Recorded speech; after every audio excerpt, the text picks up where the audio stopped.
And welcome back, everybody, to another fantastic episode of Astral Stew. What's in the soup, baby? What's in the soup today? Well, we've already had this conversation. Stew. Soup is different than stew. Yeah. Come on, dude. Stew. You know. Soup? No, I think what's in the soup? I don't care what's in the soup. Yeah. Because we got stew. There's a fly in this waiter. Water. Waiter, there's a fly in my soup. So. What's in the box? What's in the box? What's in the box? Yeah. It's although if we say what's in the stew, that's weird because we've had stew on for guest host. Yeah. So, it's like harkens back to our Big Bird conversation we were having yesterday. So, anyways. So, for tonight's episode, we are going to spice things up a little bit. And before we got on for this episode, we each picked a single digit number. Stefan went to the page in the Encyclopedic Psychic Dictionary by June G. Bletzer. Rest in peace, honey bear. There we go. I never knew you. There we go. And he's going to randomly pick a word from that page, and he's going to read the definitions, and we're going to talk about it. So the page was 549. 549. The phrase that grabbed my eyes, the first was Sea of Faces, which already sounds spooky. Sea of Faces. Mm-hmm. Sea of Faces is this from June G. Bletzer. Earthbound entities who show themselves clairvoyantly to an individual when there is an opening in his or her etheric web. These faces come from various time periods, may be weird, grotesque, handsome, hazy, vivid, old, or young. They appear as if floating around in an aquarium. It then further goes on to say, 1, because they hover close to Earth, hoping to relive Earth experiences, they may slide in an opening in the etheric web unknowingly. An opening in the etheric web occurs when the conscious mind and subconscious mind are exchanging dominancy in their roles. When these two minds set up an equilibrium as they exchange, both minds set up an both on the same level at once, they leave an opening for these faces on the onset of sleep called the hypnagogic state, or on the onset of awakening called the hypnopompic state. In the middle of the night to persons on medicinal or recreational drugs or alcohol called REM rebound phenomena. Or 2, a sophisticated EEG instrument was designed with 22 electrodes to especially tune into these wandering souls. This instrument is called a toposcope. That sounds like a god helmet. Sure. Maybe. Could be. I mean, that's what the god helmet does. It's all these electrodes around your noggin that are popping off EMF fields that are supposed to get you to that heightened state. So that last one kind of sounds like a god helmet. Toposcope? Yeah. God helmet? I don't know. I think god helmet was in here. Usually is that all of the definition? Yeah, that's all the definitions. Okay. But yeah, I can't figure out if they're ghosts or people. Yeah, and I'm still not over slide in unknowingly. Well, but it says earthbound entities, so I guess it could be jinn, it could be spirits, it could be demons. Okay. Going off topic because I don't think it'll be a way to segue back in, but when it said Sea of Faces, I thought of the Face Stealer. And where are those in waiting? Like in Oz 2, Return to Oz, all the heads are just waiting to be put on. Are the faces just waiting around to be put on? Are they just waiting? Or like Game of Thrones? Yeah, that's what I was going to say, Game of Thrones, yeah. Oh, yeah, heck yeah. That's more so. The thousand-faced god or whatever? Yeah. Yeah.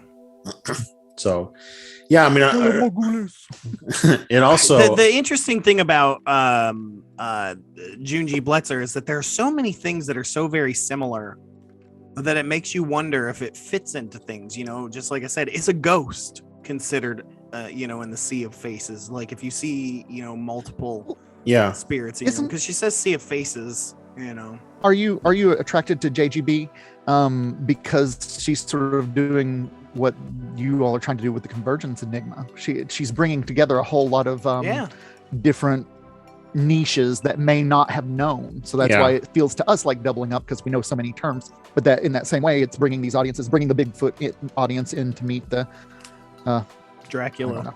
Yeah. Sack Squatch. And I mean, I think, if you could make a Venn diagram of all the different practices or areas of study that make up the paranormal or whatever is the larger encompassing term, I think that there probably would be significant overlap in every area, even as it exists without this encyclopedia existing. So, and then Okay. Sorry, go ahead, Stefan. Oh, I didn't mean to cut you off. I was mostly talking out loud.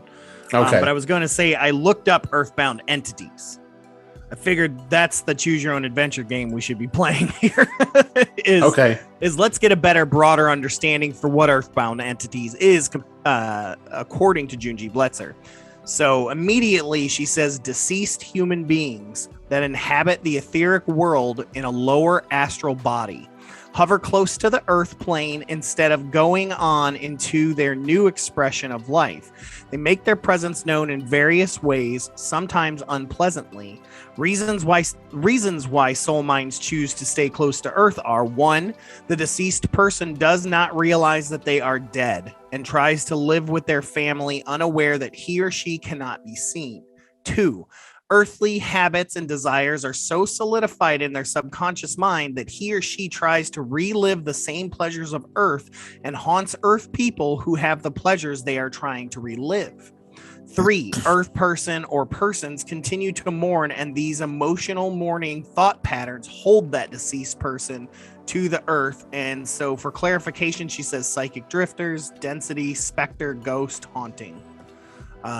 So yeah, that does make a little more sense. So she is specifically saying deceased human beings then. Look at what this sage smoke is doing to the camera. It looks cool. It's I was just trying to clear the space since we're about to talk about some things. One thing that popped out to me while you were talking about that, though, is distinctly hearing the word human this time around. In the first definition on our 549, did it ever say? It didn't say humans. It specifically said earthbound entity. That's why I wanted to look it up. So a question that I have, and this is related but not wholly related, is that the idea that people could be dead and not know they're dead. Do you think that's accurate? Like, do you think that, I mean, what would be a circumstance where you would be dead and not know you're dead? If it's a car accident all of a sudden and you die from it? I mean, is that... You could die in your sleep. Yeah, like peacefully in a chair and not know. That trope's been around for a long time. Of wandering spirits that aren't sure that they're lost, or at least aren't up to what the situation that actually is going on. But it's like, is that an explanation? To me, I've always heard that as an explanation of residual haunts. So like things that just kind of repeat on a cycle are spirits that don't know that they're dead. No, that's not a residual haunt at all. A residual haunt would be more of an energy signature that replays itself like a VCR. Yeah. Okay. That's an energy signature. It's the ghost of an event. Right. Yes. Something locked into history becomes some significant event happened that trapped it there. A residual haunting is not a true entity, in my opinion. Yeah, I would agree, because they don't, it's a hologram. Right. In all these ghost experiences that people have, they hardly ever get interaction from a residual haunt. If they do, it's because they're in the way of whatever it's trying to do. Now, there are intelligent haunts, I would say, that would repeat similar things and would ignore the living, that are still intelligent hauntings, that are just, you'll see this woman that gets up, she goes and she does her laundry every day. It's not the same piece of laundry. It's a different piece of laundry every day, right? But it's the thing that she did every day.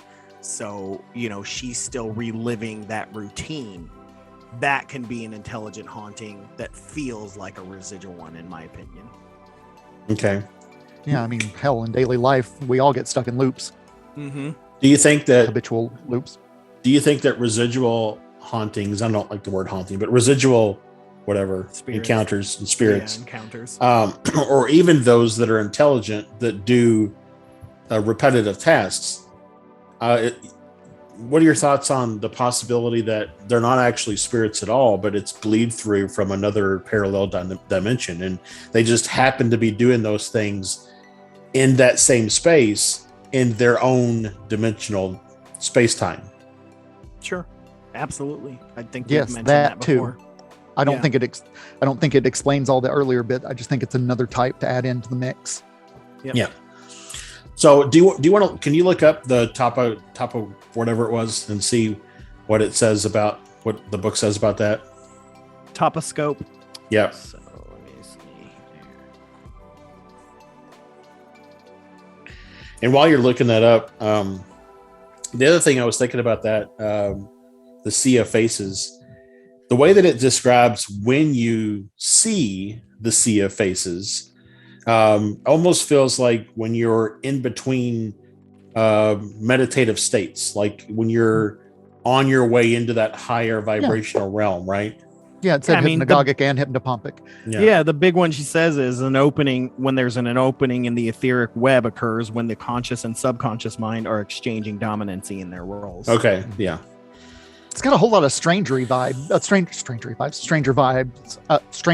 vibe to it. Yeah, like for this thinning of some sort of psychic membrane. Is anybody else going to talk about, like, do you all not think hell and hellscapes?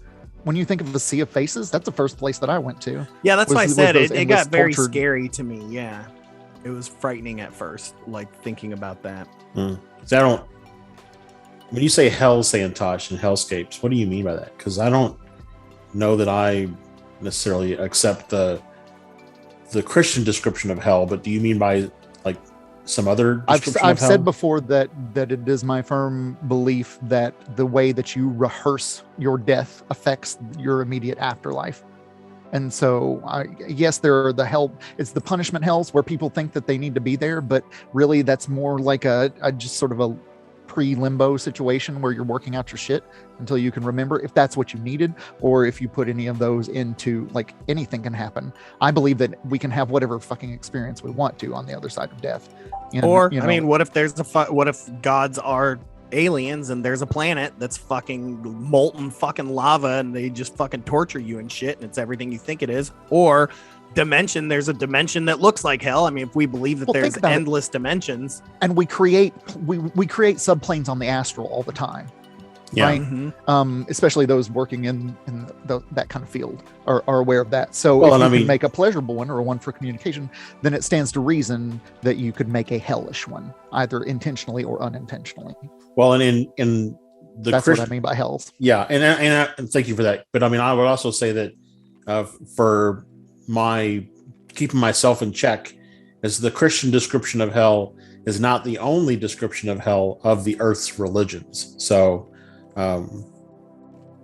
it stands to reason that my Venn diagram statement of earlier, if there is of the religions of earth or some sort of a hell type representation within those religions that they overlap with others, that it stands to reason there may be a stronger probability that there is a hell type existence somewhere. You watch more horror movies.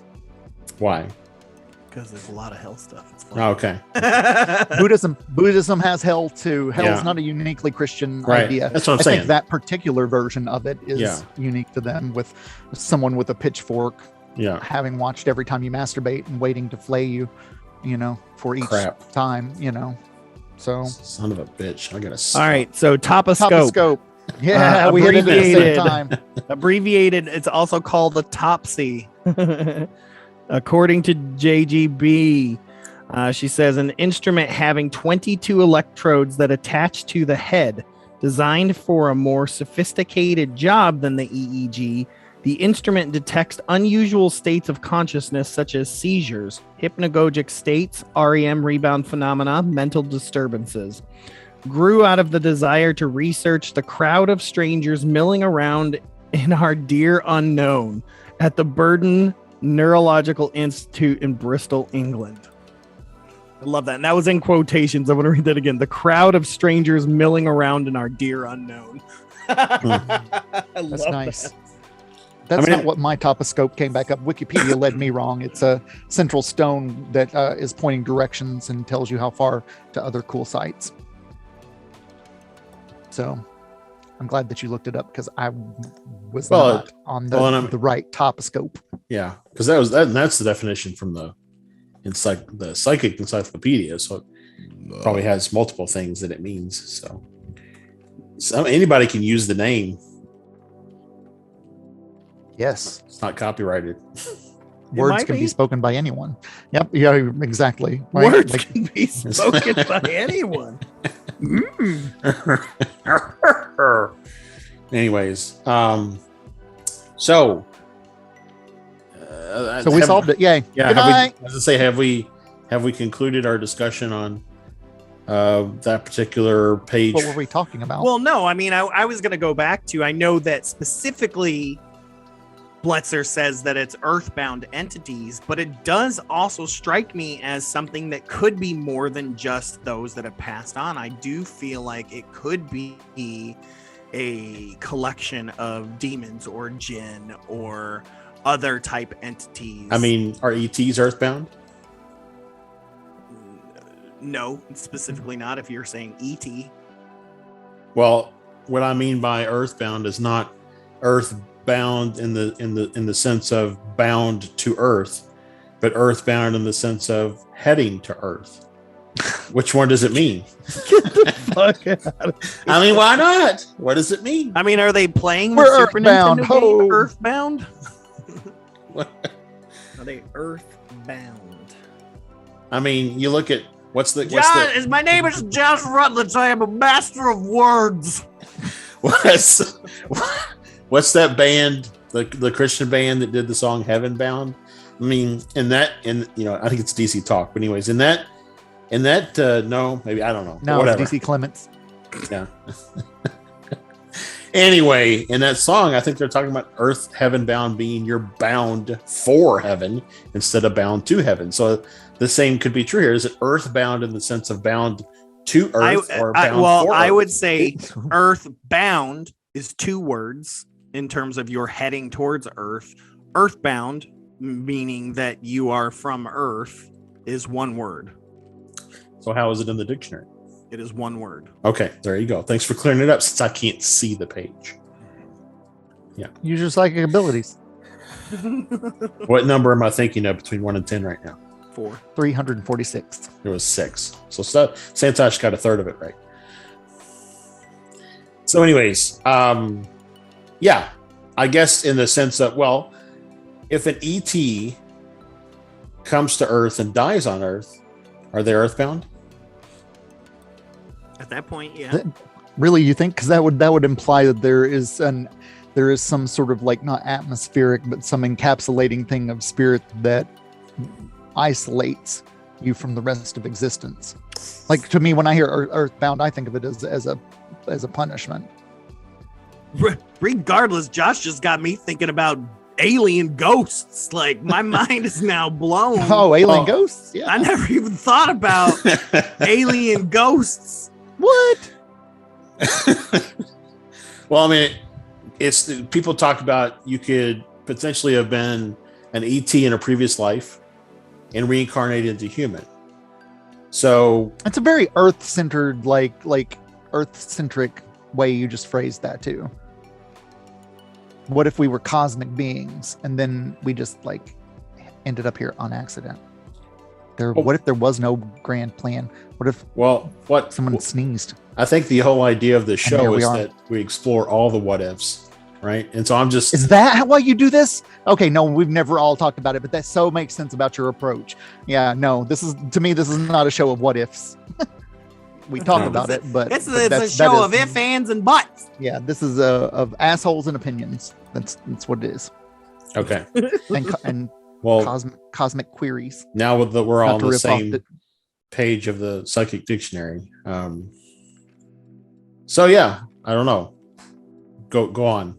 I'll stop. I'm at alien ghosts. That's where I'm still at. I'm still at slide in unknowingly. So maybe that's why some ghosts seem to have abilities that are beyond other ghosts because they're alien ghosts. Well, the Sea of Faces. Being an alien ghost give you an advantage? No. Why?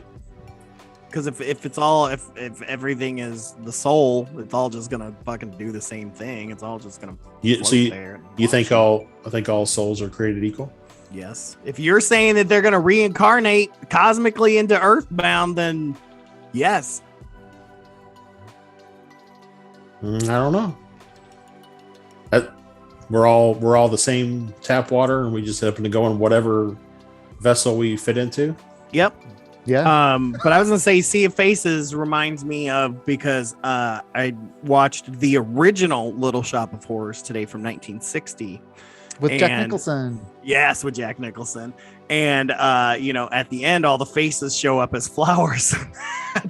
that's what I think of as the Sea of Faces, is what I saw in that movie. As Audrey 2 takes over the planet. I love it.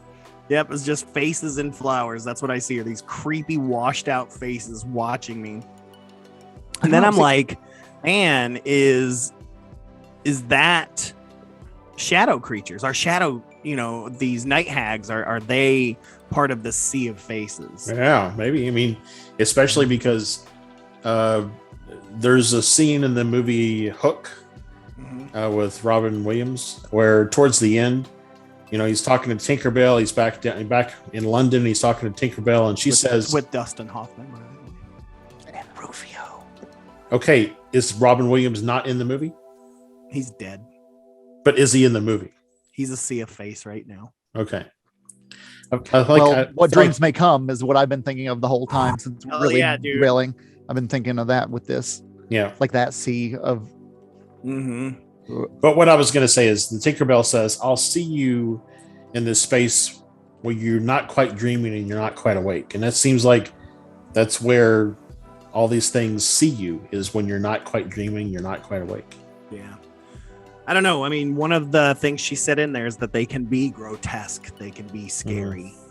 So, which could just be alien. Yeah. Yeah. Alien ghosts. Those alien could ghosts. Easily be old interpretations of alien. That's how you identify alien ghosts. They have red eyes. So I've had a topic on my heart for a while, and I usually don't bring them back to the thing. But since this is where we're headed, what the absolute fuck do you think that our species has to offer any intelligent life out there? What could we possibly as a species that is still killing each other and polluting our planet, what could we offer that would make any of the Galactic Federation want to be with us? Food. I think most food or pity. You get pity a lot too. It's like, they're so benevolent, they're going to help us out. But what do we have to offer? Why? What if we're unique in our emotional range? So we get butt hurt, and that's the thing that we can offer. Or we experience joy, and that's unique to the cosmos. The full range. I'm sorry, joy is not not an earthbound thing. But the full range of emotions that any human experiences on a given day, maybe that's unique to the cosmos. The emotional spectrum of humans. Right. What value? What if it's I don't pupils and retinas? Those grays only got black eyes. I mean, they ain't got colors and stuff. Well, that's why the squids need to watch out, because squid ink is really valuable to the grays. Mm-hmm. But I mean, you're talking about the value that we add as a society without the context of what the rest of the cosmos has or doesn't have. So, I mean, do you honestly think that what humans have is that special? I think so. I do not, but I'm going to put it to you like this.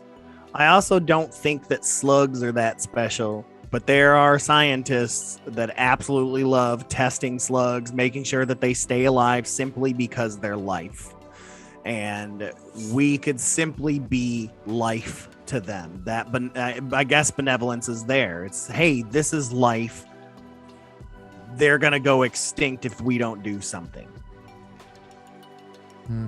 And maybe they're the reason that we are the way that we are. If we go back to Sumerian times and look at Enki and Enlil as and then Anunnaki as aliens, is that they are the reason we are this way. Much like say that all these slugs ended up in a subdivision as opposed to a forest, and because of that they're eating sandstone and they're eating stucco and things like that, and it's causing them to get sick and die.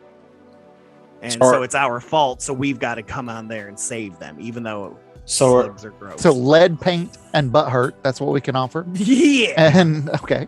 Well, so that's an interesting question. So what if there was some alien race or super race, let's say, beyond the capability of humans? Let's watch out. 3 guys talking about the word super race. I'm sorry. Already flagging us. Whatever you want. Different description. Ultra terrestrial, ET, whatever. Super duper race. Entity. Super species. Some species or entity yes. that exceeds our capabilities, whatever you want to call it. What if they didn't interact or influence our development in some way, and we are on the path we are on because of their involvement, and now they feel obligated to help us put us back on the correct path? Obligation again, but think about all the things that we're landing on are none of these are intrinsic worthy qualities of humanity and what humanity could bring to the solar system. Because I sometimes I wonder, is some bit of our art unique?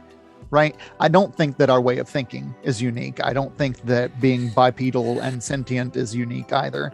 And I don't think that we are the only ones that have music, although that could be cool, right? Like we were the first species to think of music, but at the same time, like if we're bringing our brains to the mix and it's because what if it's hair? We're smarter than others, then what the fuck is wrong with the cosmos? It's out just there? hair. No, because the Venusians have hair. It's hair. It's hair. It's hair. But really, what if we're the only? What if? I mentioned it earlier about like if an ET dies on Earth, does it reincarnate into a human? What if this particular part of the universe is the only place where reincarnation happens? Oh, now I understand your earlier comment. I misunderstood your earlier comment. What did you say, Santosh? Go ahead. Oh, I was just saying I misunderstood Josh's earlier comment. I thought he was just saying that anything could reincarnate. I didn't understand he was saying that if it dies on Earth, it reincarnates into a human. So I misunderstood that earlier. And my add-on to that one is why I think that aliens could be born onto Earth already, and I think that in next lives humans could be born off planet. I don't think that the Earth itself traps spirits or encourages them to stick around. We like to say because life sucks. We're like, well, it's the test. We're all, this is a great testing ground. There's the guy, what's his name? Svavenberg or whatever his name is from the 1800s that started that church where he was meditating or whatever and sent his astral body essentially into space. He believed his soul left his body and he went into space and he found space Jesus and all this stuff. And these aliens that he connected with showed him, but he took his body and went out of his house, out through his roof and said, I'm going to outer space. And he flew and he went all the way to outer space. So, are we trapped or do we just feel like we're trapped because that's part of the illusion, right? Like that's part of the illusion that we're used to. Yeah. Well, that's another thing is maybe this is a rescue mission. Maybe we are somehow trapped into cycles to reincarnate into human bodies and they're trying to figure out how to get us out. I don't know. Right. The proximity. Oh no, I don't like this prison Earth. Like, yeah, we just become a sea of faces. Yeah, exactly. We just this is Australia. So, or maybe see guys, no, what it was just a prophetic vision of Facebook. Right. Sea of faces. Yeah. Meta when you think about it. It is totally meta. So, all right. Are we, I think we're going a long time here. So, no. Keep going. One more. Yeah. Santosh, you got. All right. I was really, that one was a nasty one, but thanks for letting me get it out of my system. All right. Can we pause for half a second? Yeah. All right. Pause. We can even potty break.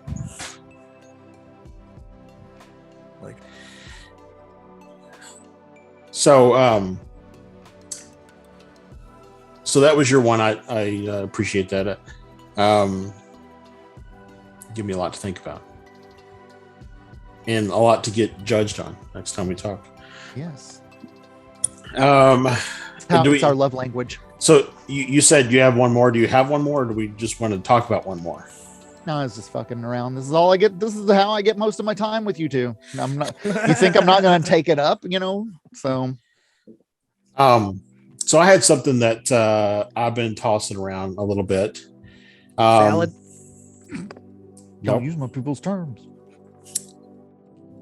Why? How is that? No, that's straight people's terms too. Mm-hmm. Yeah, y'all really gonna try to tell me that straight people came up with the concept of salad? Mm-hmm. No, I think Caesar came up with the concept of salad. Sorry. Swiss cheese. Dude, speaking of Caesar on Little Shop of Horrors, they were out to dinner and she says, "This is an amazing salad, isn't it? It's a Caesarean." Oh, Audrey. Oh, Audrey. You're so kind. So, anyways, I have one to wrap it up, and we've briefly touched on it a little bit before. Well, let's touch it some more. Okay, so here's the scenario. ETs come to Earth officially. They hover above New York, whatever. They're here, and they say, "Hey, we've been watching you guys, humans, for a long time, and we've got a list of people. We want to do an ET exchange program. We're going to leave some ETs here with you all to help you all, and we want to take 20 humans back with us to our planet to help us." Would you all go if you were on the list? Asked us this last show. No. This is, we have not asked this question before. What? Santosh mentioned it before about being an alien ambassador. He wanted to. Okay. But we never have actually talked when I'm so saying this is not an ambassador. This is study abroad. This is yeah, and level down. And you may not ever see your family again, right? You don't know what's going to happen on that planet. So, would you do it? Well, I mean, that's like going to Mars. They say that if they go, they can't. It's come one back. way, right? So, would you go? No. Depends on circumstances. That's tough now that I got a little girl. I know. It's tough when you got kids. It really is. But also, I mean, imagine that implies no one gets to go with me. It's just me. Mm-hmm. I just also recently came across this thing that I've never heard of before. Someone was saying that some circles believe that a person on their last life in the reincarnation cycle won't have kids. And I was like, it's interesting. Sorry, sidebar. Really? That was in the, I mean, but hell, what is she quoting? I'm quoting someone off TikTok. Validity. Yeah. Sorry, ask her question. Oh, foreign exchange, cosmic exchange program. Probably, yeah, I would. And I think the marker is kidless kids. Yeah. That's where the line is, because you all would sure as hell asked if you me didn't. 5 years ago. Yeah, 5 years ago, I'd have been like, "Fuck yes, 100." Now, what if they could take your family? Then yes. No, then I'll decline. They could take your family. They won't take your family. Wait, which family? Like Sarah and the baby, or like my dad? And Drunkle Bill. Is Drunkle Bill right? It's two family members randomly selected from a lottery. From a lottery. Well, then no. I'll go by myself. Also, I've decided that I may I'll keep my ambassador hat in the ring, but the more that I thought about it with my little question, it's like I don't know what I could bring to it, and so maybe I just want to travel. So maybe I'm not ready for ambassadorship yet. Well, but so let me give me the cocoon. But the ambassador training program is part of an exchange. Then yes. But let me go back. So let me go back to that a little bit because here's the thing, and I'm going to be honest, probably to the point that I shouldn't. But so you haven't been honest to this point. No, I held things back. Everybody does. So, just be frank. Yeah, I'll be frank. No, be Josh. Frank Toombs. Anyways, so to say that we don't offer anything, I think there is a little bit of applied am I worthiness Freudian type stuff there of, and I'm not, but I think everybody that would look at it and say, what can I bring to the table as a person, as a race, as whatever. For an advanced species that has technology beyond us, potentially politics beyond us, because they're obviously made it this far into space. They maybe have an advanced political system. What can we as people bring to the table? But I think that maybe sometimes we forget or lose sight of or don't understand or realize what we are as humans. We get caught up in the mundane bullshit of every day and the bad decisions that people make on a day in and day out basis. And that drags us down into the pit of we're not good enough. But since we don't really know what the cosmos is like. We don't know what these other, species and what their ups and downs are like, what their history is like. We don't know what we would bring to the table. To automatically assume that based on our everyday interactions that we're not good enough, I think is a problem that we as a species are in. And it's probably one of the reasons we're in this kind of funk as a species and can't get out of it. I don't know. Maybe it's individuality as well. Maybe they're a hive mind and they admire the individuality. But truly, I want the cocoon experience. I want to go swimming in a pool and feel younger, thinner, and then go for a while and come back and see my family and then go again. Like that's what I want. Right. Because I want to live forever. So I want to live forever. And I want to experience being a light being at one point, like just made up of condensed light, and how fun that would be for a while. Maybe slip the human skin back on every once in a while. I know we said one more and we already did the one more, but I got another question for you. Would you want to be immortal? I just said I want to live forever. Mm-hmm. Yeah. I mean, even knowing it will end tragically, because eventually you'll get so talk about dissatisfied, but that whole what else is left? But then if you believe in eternal life, and that's an eternity. I just watched something and I don't remember what it was, but it was the Orville, and they were talking about that they learned how to live forever. They live a much shorter, their time moves much faster than ours does, and the Orville crew saved them, and they have now are basically 10 million years into the future of where we are. And she was basically like, he's like, well, don't you get tired or whatever being immortal? And she was like, no, you accept things on a completely different level when you're immortal.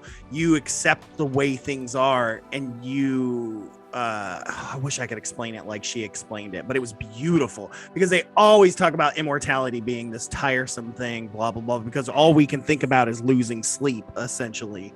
But she's like, you got this, like I do. I have this just voraciousness for learning and reading and stories, and to know that I would have an infinite amount of time to read every story, to see everything. And because as we keep going and going and going, and I'm looking at books I haven't read, there's new books that keep coming out that are adding to that list, and it's getting bigger and bigger and bigger and harder for me to read.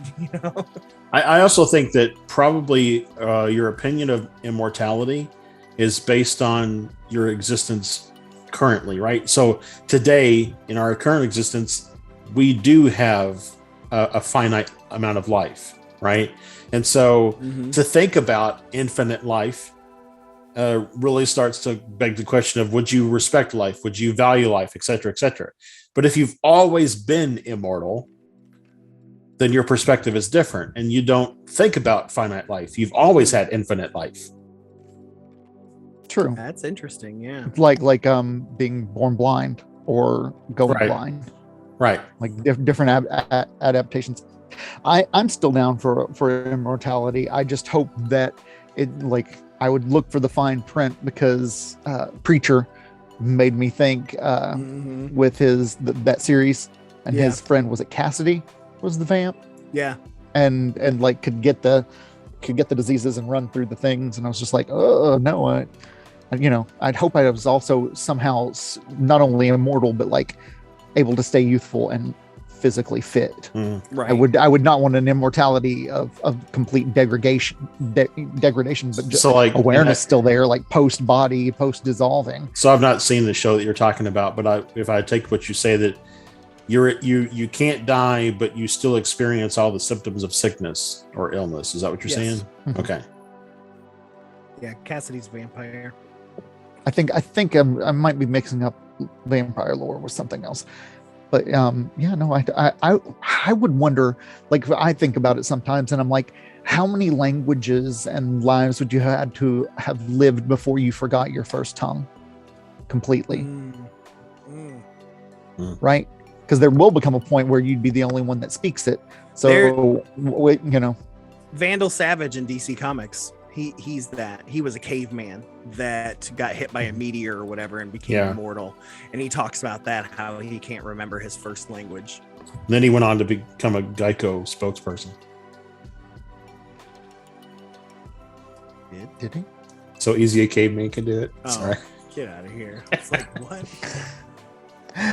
That one got me too, because I was like, I just saw that commercial. Actor? Like, it's like, is he talking about the actor from Legends that played Vandal? All right. So I think I'd want to give it a try, but I think that at one point I might choose nothingness, like, as a thing to explore as well. Mm-hmm. That's my.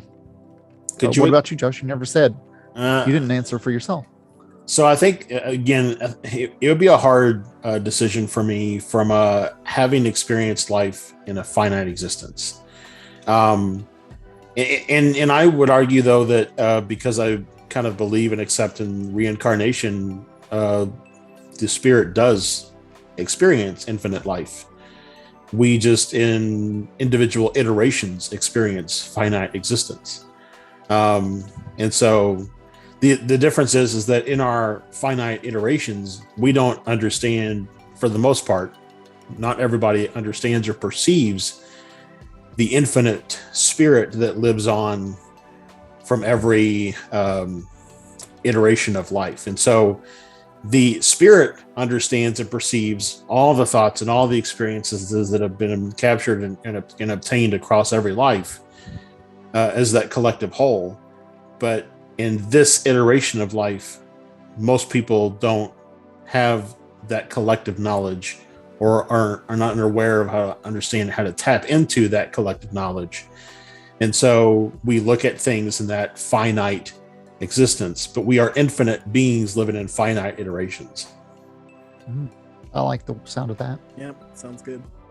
So well, there you got the last word. Ready to end it? Yeah.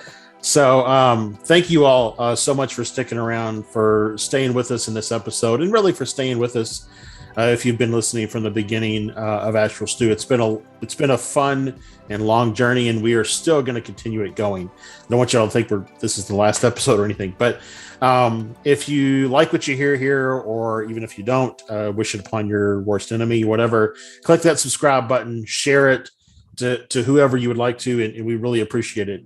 To find out more about Fearscape Media and all the stuff that we have going on with our podcasts on the network and everything, you can go to fearscapemedia.com. For Santosh and all of his great works, you can go to santosdavid.com. Is that correct, Santosh? Mm-hmm. And santosdavid333.com as well. Got both of those, because santosdavid333 will be my handle across most social. Awesome. And Sunday nights, Psychic Sleep. I should mention that before I forget. Yeah. Go ahead. Guided meditation class I teach Sunday nights at 8 Eastern Standard Time. Also, if you can't make it, you can pay for it, and I'll send you a copy of the practice itself. So now, so Psychic got to Sleep, get better at talking about that. I've done it once before, and it was an amazing experience, and I really appreciate the passion you put into it. Do you think is it intended to take it and then go to bed and let your dreams kind of play through and expand upon your meditation experience? Or should you have, lasagna afterwards and stay up for 4 more hours? I think those are questions that only you can answer for yourself, because only you know what feels right and what is right for you at the end of the day. Yoga Nidra itself is traditionally taught as more of a midday, like, nap, pep you up, kind of like help ease really long days of study and work and things like that. But psychic sleep is later at night to help guide you into, because like we talked about earlier, fun things happen in that in-between state between waking and sleeping. Psychic sleep teaches you how to play in that zone. Awesome. So yeah, make sure to check that out. And they can find sessions at SantoshDavid333.com. Or did I get it backwards? SantoshDavid333.com. Awesome. All right. So thank you all. Make sure you check that out. I highly recommend it. And yeah, thanks again for sticking around, and we'll see you in about a month.